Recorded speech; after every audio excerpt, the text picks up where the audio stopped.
US fed interest rates బంగారం ప్రియులకు, ముఖ్యంగా మహిళలకు కాస్త ఊరటనిచ్చే వార్త. అంతర్జాతీయ మార్కెట్లో గురువారం బంగారం ధరలు ఒక్కసారిగా దిగొచ్చాయి. అమెరికా అధ్యక్షుడు డొనాల్డ్ ట్రంప్ బ్రిటన్తో వాణిజ్య ఒప్పందంపై కీలక ప్రకటన చేయడంతో సురక్షిత పెట్టుబడి సాధనంగా బంగారానికి ఉన్న డిమాండ్ ఒక్కసారిగా పడిపోయింది. దీంతో పాటు వచ్చే వారం అమెరికా, చైనా ప్రతినిధుల మధ్య జరగనున్న వాణిజ్య చర్చలు కూడా సానుకూల సంకేతాలు ఇవ్వడంతో బంగారం ధరలు మరింత కరెక్షన్కు లోనయ్యాయి. ఈ పరిణామాల నేపథ్యంలో అంతర్జాతీయ మార్కెట్లో బంగారం ధరలు భారీగా పతనమయ్యాయి. ఈ ప్రభావం శుక్రవారం రోజు ఉదయం 10 తర్వాత దేశీయ మార్కెట్లో కనిపించే అవకాశం ఉంది. గురువారం ఉదయం వరకు పెరుగుతూ వచ్చిన బంగారం ధరలు ట్రంప్ ప్రకటన వెలువడిన వెంటనే ఒక్కసారిగా తగ్గుముఖం పట్టాయి.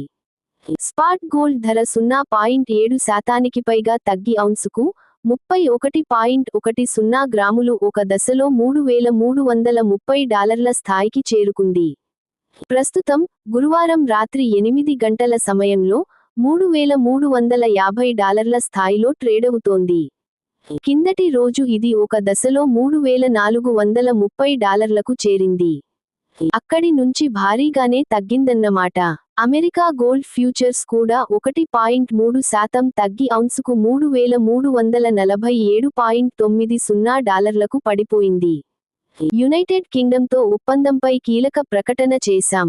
రాబోయే సంవత్సరాల్లో అమెరికా, యునైటెడ్ కింగ్డమ్ మధ్య సంబంధాన్ని మరింత బలోపేతం చేయడానికి ఇది తోడ్పడుతుంది అని ట్రంప్ తన ట్రూత్ సోషల్ పోస్ట్లో పేర్కొన్నారు.